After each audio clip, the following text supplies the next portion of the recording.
She wanted to talk to him privately, and at this point, the microphones were disconnected. So it must have been really juicy what she had to say.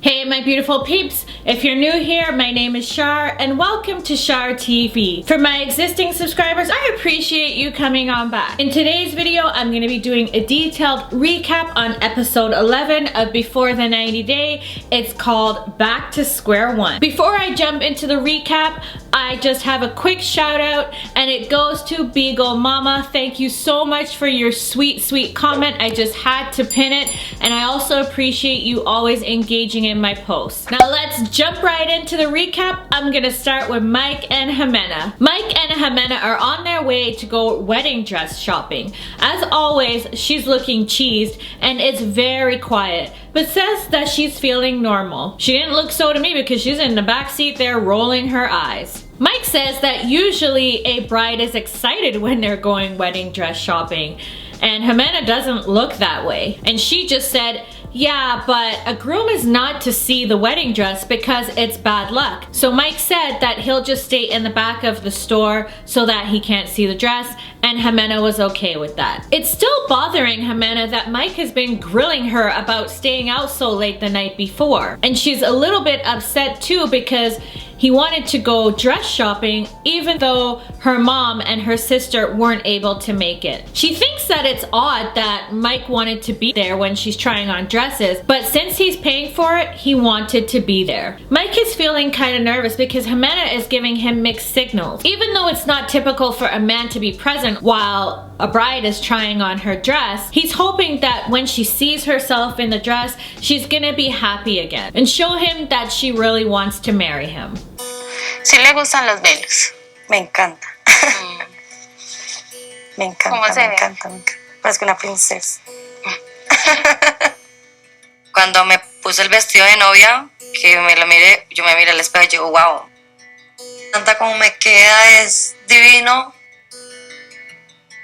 Pero algo me impide disfrutarlo tanto como debería. The truth is, Ximena's not happy with Mike right now, and there's something that she wants to discuss with him. When she's done trying on her dress, of course he asks her how did it go. She says that she looked divine and felt like a princess. And then she goes on to say, well, he's paying for the wedding dress and he's not giving her the money for surgery. Mike said, well, that doesn't make sense. And Ximena's like, well, of course it makes sense, because if he gives her the money for surgery, then she could perhaps get work and be a model. Mike says that he likes her just the way she is and she doesn't need the boobies. But Ximena says, I don't even have the boobies yet. She wants to get the surgery the day after Mike goes back to New York, so that means she would kind of need the money this week. She wants the breast augmentation for herself and not for Mike. Well, honey, if you want it for yourself, well, then you should pay it yourself. ¿Pagar mis boobies?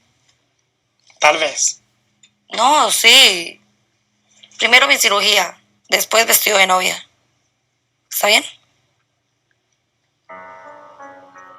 I feel like Ximena is almost giving me like an ultimatum, because if I don't pay for the surgery, there's no wedding dress. With no wedding dress, there's no wedding. Mike is not really into the surgery thing because of the complications that can arise, and also the surgery is going to cost $5,000. He feels that she should want to use that money for their future, and that doesn't seem to be the case. So Mike is feeling hurt about that. Later on that night, Ximena is ready for bed. She explains to Mike that he's gonna sleep in another room and she's going to sleep in this room with the children. Since Mike has been there, the kids have been sleeping with him and Ximena, so there's been no intimacy at all. So he wants to have a conversation with her without the kids being present. Are we going to be intimate at all on this trip or no? No quiero. No. Why? ¿Por qué? Ay, ¿cómo te explico? O sea, tú tienes algo, o no sé si soy yo, creo no, si eres tú. Ximena then goes on to pretty much say that Mike is just weird. He does everything that she does. For example, if she walks over here, he'll walk over there. If she stops eating, he'll stop eating. It's like he's on top of her. He's all over her. He's a very affectionate person, and Ximena's not really into clingy people. She also doesn't like when somebody always says, "I love you" every few minutes. She finds it stressful and exhausting. No girl, I just think you don't like him anymore. On top of that, he's saying that he won't pay for the surgery, which is something really important to her. So she can't just ignore these things anymore. Okay, I won't be on top of you. I'll give you your space. Antier creo que fue, o sea, yo me levanté y tú viéndome como cosas raras, o sea, tú no duermes por estarme espiando, por estarme viendo, o sea, ¿qué es eso? O sea, no me gusta que me estén mirando, por eso quiero que duermas aparte. No, I'm not spying on you. I just like to look at you because you're beautiful when you sleep, when you're up, you're beautiful all the time. Oh, he's so sweet. Ximena said, well, by doing that, you're kind of losing me. So Mike says sorry and agrees to change. Ximena is hopeful, and in the meantime, she just wants a little bit of space and time, and she doesn't want to get married just yet. She's not saying she doesn't want to get married at all, just not right now. Mike is confused and feels that she's just not into the relationship anymore and wonders if she still loves him. And Ximena says that she does not love Mike. Damn. Well, to be quite honest, it shows. From day one, I've actually felt no love from her. What do you think? That's pretty much all with Mike and Ximena. I can't wait to see what happens with them next episode. On to Kim and Usman, aka Soldier Boy. It's the morning after their steamy night session, and Kimberly says that it was amazing. It was everything that she wished for and more. She can't believe that Usman is now her boyfriend. Kimberly said that there's definitely a difference between African sex and American sex. You know, the flow, the rhythm, the intensity. There's not a lot of foreplay, you just get right down to business. However, Usman did make sure that the kissing part was good for her. Last night I made decision to, let her know that I took her as my girlfriend because I understand that this woman really loved me and she deserved my love too. And we had sex, so we had sex like 4 times.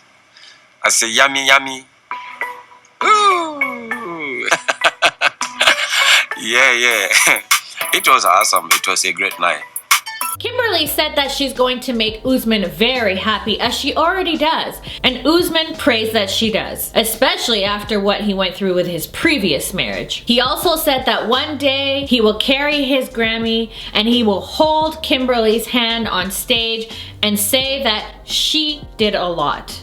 And Kimberly said that she'll be there when he gets his Grammy because last night she got the yammy. Usman really values his new relationship, but the truth is that he's hiding something from Kimberly. He doesn't want her to find out in a bad way, so he knows that he needs to come clean. He also knows that she really loves him and she deserves honesty. He knows how American women can react to things, so he hopes that when he tells her, it doesn't ruin their relationship. Now I wonder if he's going to tell her who the song Zara was really about. Kim and Usman are heading to the Zito Spice Farm because Zanzibar is known for its spices. Not only that, Usman feels that it will be really romantic. The tour guide said that a lot of couples go to the spice tour. Now spices have romantic uses when you drink them, and when you drink them you become like high and you feel good when you're with your partner getting some night food. What's night food? Sex, of course. This is nutmeg. It has aphrodisiac. Okay, put it right here. What is this? This is cardamom. What You is get it a for? good smell. When you kiss, you smell good. Maybe you can kiss so you can see how. Huh?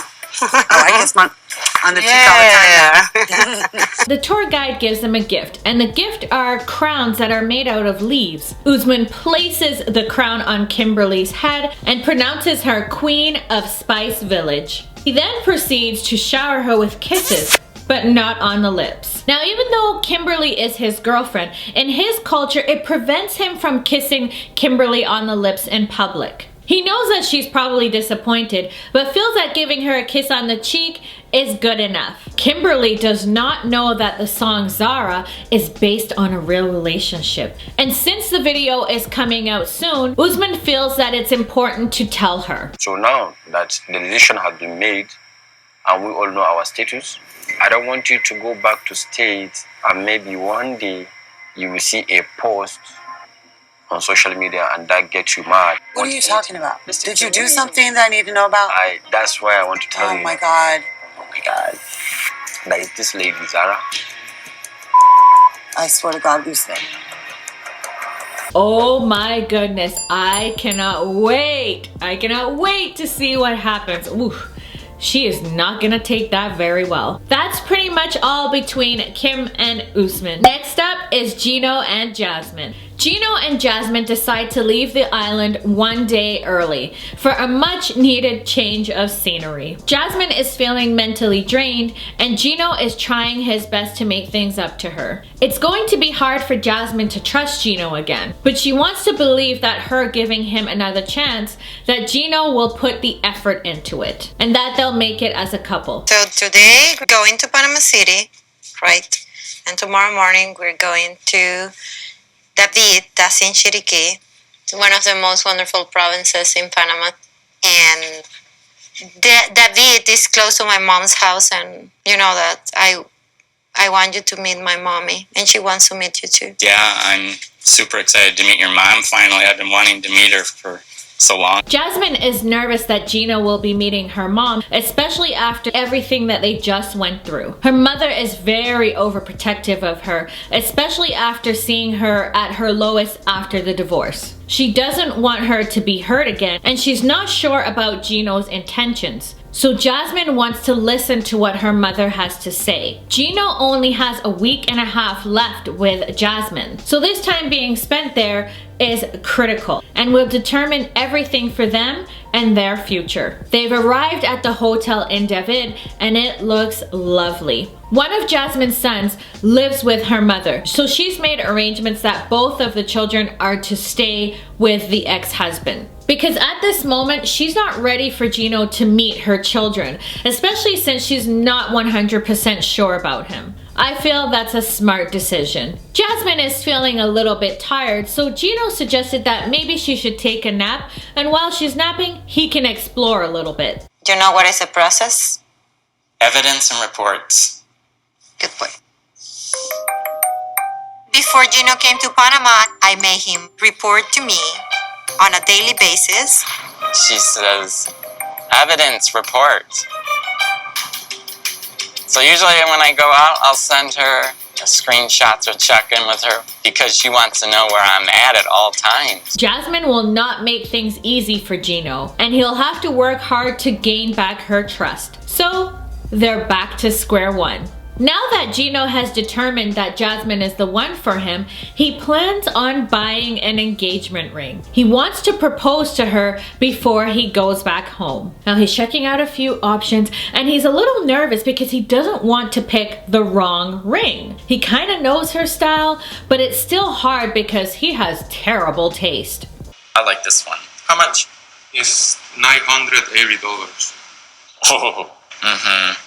It's white gold. About $1,000. Yeah, gold. Is it that expensive because of the white gold? Exactly. Oh, all right, got ya. Could you tell me what the price for these two rings is? This one is $270, Okay. and $250 this one. Okay.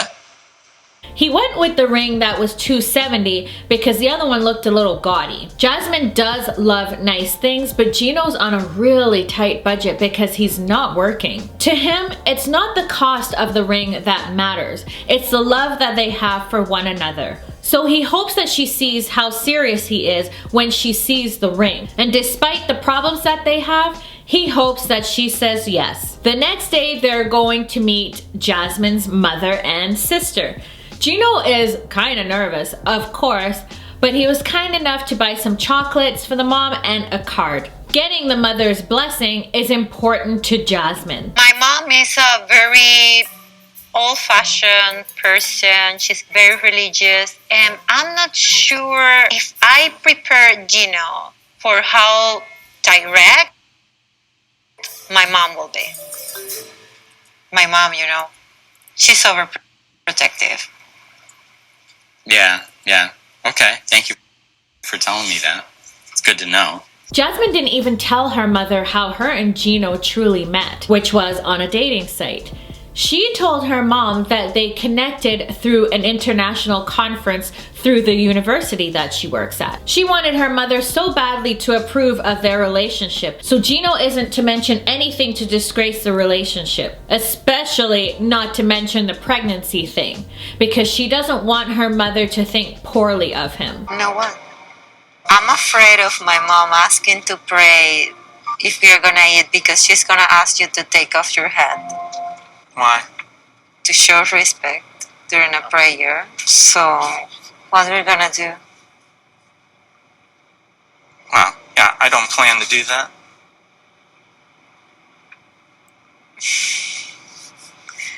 Jasmine doesn't feel that it should be a big deal, but she knows to Gino it is. Poor Gino is now feeling anxious and nervous about the thought of removing his hat. He just wants to be himself and prefers how he looks with his hat.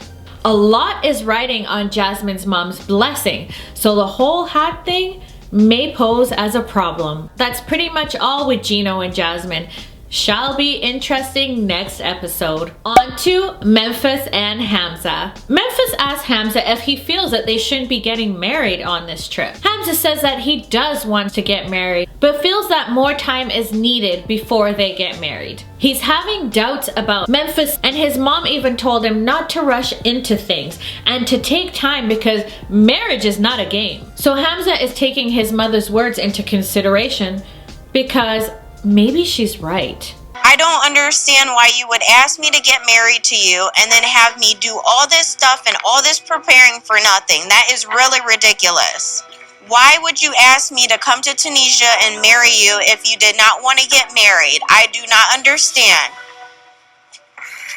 لماذا تطلب مني أن آتي إلى تونس وأتزوجك إذا كنت لا تريد You lie. She then explains that she doesn't have a lot of time left, so she wants to know if he wants to get married while she's there or not. She wants to be with him, but if he doesn't want to marry her, then she's gonna go home. No marriage, no more relationship. I am afraid of you. What? Why? Because you X before 1, X to X. Oh, how many? Say, I only have one divorce. ايوه ايوه. الشيء المهم بالنسبة لي أنا خاف لا أكون مثل صديقك السابق وتتركني.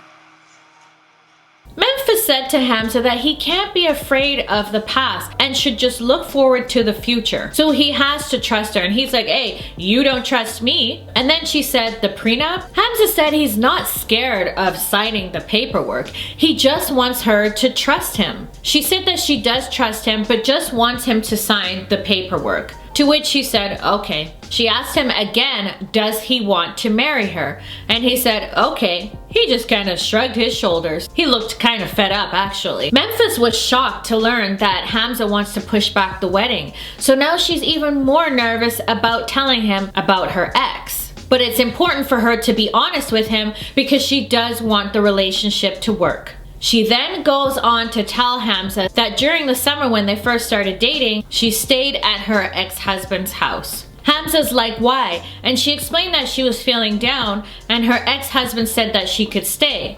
So she ended up spending 4 nights there, but nothing sexual happened. What? You crazy? Hamza. ما عليه وإن توا قاعد نخمم نعرس واللي Hamza. Memphis chases after Hamza and says that they need to talk about things, but he doesn't want to and says that he's tired. But Memphis doesn't care and says that they need to talk, So Hamza agrees. Hamza wants to know why Memphis didn't tell him about this earlier. And she said that she didn't think that she needed to talk to him about it because they had just started dating. Hamza feels that Memphis didn't respect him. Yes, I did. I did respect you. I did not sleep in the bed with him and I did not have sex with him. I want you to be able to trust me. That is why I'm telling you now. Okay? No, okay. Okay. No. Mom.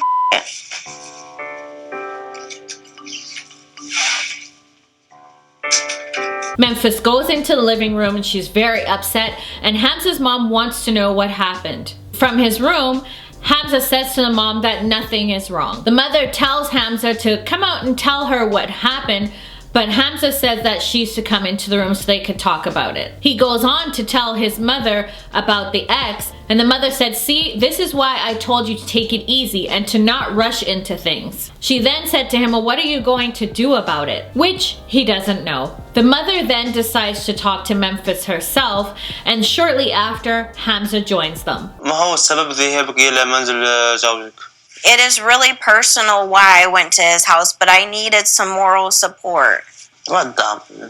Money? No, دعم personal. المعنوي معناها هي في مشكلة وتحب هو يطلع لها المورال نتاعها. ما قات كلهم. لماذا لا تذهب إلى مكان آخر مثل منزل أختك أو شيء آخر؟ Memphis explains that she doesn't really have a lot of friends where she lives, and she really needed someone to talk to and be there for her. She wanted to talk to him privately, and at this point, the microphones were disconnected. So it must have been really juicy what she had to say. In a way that you're comfortable saying, what basically caused that dark time? Basically, what caused that dark time was that I didn't pass my state boards for the first time, and I had lost it. I was very depressed. She couldn't eat, sleep, or take care of her children. So at this point, the ex stepped up, make sure that she was fed and that the kids had clothes on their back and that everything was taken care of. While he was doing that, Memphis laid in bed for 4 days. If Memphis didn't go to her ex at that time, the decisions that she may have made would have been detrimental. Memphis said to Hamza, well, do you understand now? And asked him if he still loved her. Of course, he said yes. وقت قتلي منفس على الموضوع وعذرته معناها هنا وزنت برشا معناها فهمت كيفاش. أما أنا حبيت منفس جاتني وقالت لي عساجم تاخذ معايا حاجة مهمة ليا. أنا راجل الوحيد في حياتها هذا مهم جدا لي أنا. That's pretty much all between Memphis and Hamza. Well, it's gonna be interesting to see how things proceed now that she's come clean and he understands why she spent time at her ex-husband's house. That concludes my recap of the episode. I am not surprised at Ximena saying that she doesn't love Mike. Like I've been saying, I didn't get that vibe from her since day one. She always looks disgusted when she's around him. I'm really curious to see how things are gonna go when Gino meets Jasmine's mother. I wonder if he's gonna have to take off that hat. Let me know your thoughts on the episode. Did you enjoy it? Did you find it boring? I know I don't cover Ben and Mahogany, and I'm glad I don't because that storyline is just garbage. It is so fake. Let me know how you feel about that one. Put your comments down below and hopefully I can pin one of them. Thanks for watching, my beautiful peeps, and I'll catch you in my next video. Bye!